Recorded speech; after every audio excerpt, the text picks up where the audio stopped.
पंडित शस्त्रास्त्र शास्त्र पारंगत राजनीती धुरंधर प्रौढ प्रताप पुरंदर क्षत्रिय कुलावतन सिंहासनाधीश्वर महाराजाधिराज श्रीमंत श्री श्री श्री छत्रपती शिवाजी महाराज की जय। छत्रपती संभाजी महाराज की जय। हर हर महादेव। सुरक्षा प्रदान करण्यासाठी लहानपणापासूनच बाल शिवाजीला हिंदवी स्वराज्य स्थापन करण्याचं जे बाळकडू दिले आणि हिंदवी स्वराज्याचं स्वप्न पूर्ण करणारे आपले राजे छत्रपती शिवाजी महाराज यांना सुद्धा मानाचा मुजरा करतो।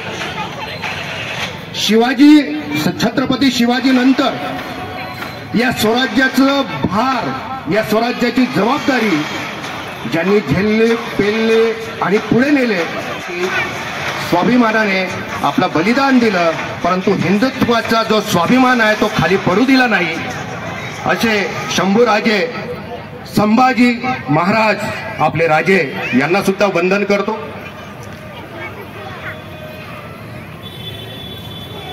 राज्यघटना लिहिताना मला कोणताच त्रास गेला नाही, कारण माझ्या समोर शिवछत्रपतींचं न्यायिक राज्य उभं होतं, म्हणून मला राज्यघटनेचे म्हणणारे डॉक्टर बाबासाहेब आंबेडकर यांना सुद्धा मी या ठिकाणी वंदन करतो।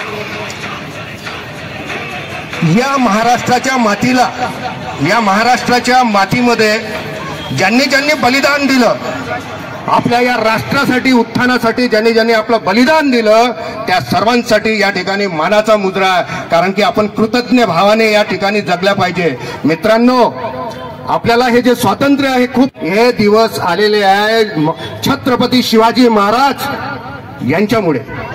त्यामुळे आपल्या प्रत्येक आई बहिणींनी, प्रत्येक तरुणांनी, प्रत्येक बालगोपालांनी आपण शिवाजी महाराजांच्या कर्तृत्वाबद्दल कृतज्ञ असणं अतिशय आवश्यक आहे।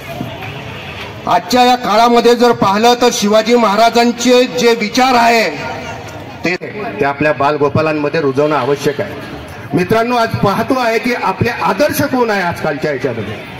मी छत्रपती शिवाजी महाराजांचे जे काही ऐतिहासिक आहे, ज्या काही घटना आहेत त्या घटनेपासून आपण शिकल्या पाहिजे, आपण त्याच्यापासून पुढे गेल्या पाहिजे। मी त्या घटनांचं वर्णन या ठिकाणी करणार नाही, परंतु त्या घटनांपासून बोध घेऊन आजची तरुण पिढी आपण कशी तयार करायला पाहिजे, आपल्या हिंदू धर्माच्या रक्षणासाठी आपण आपली तरुण पिढी कशी निर्माण करायला पाहिजे, त्या याची आवश्यकता आहे, त्या गोष्टीची आज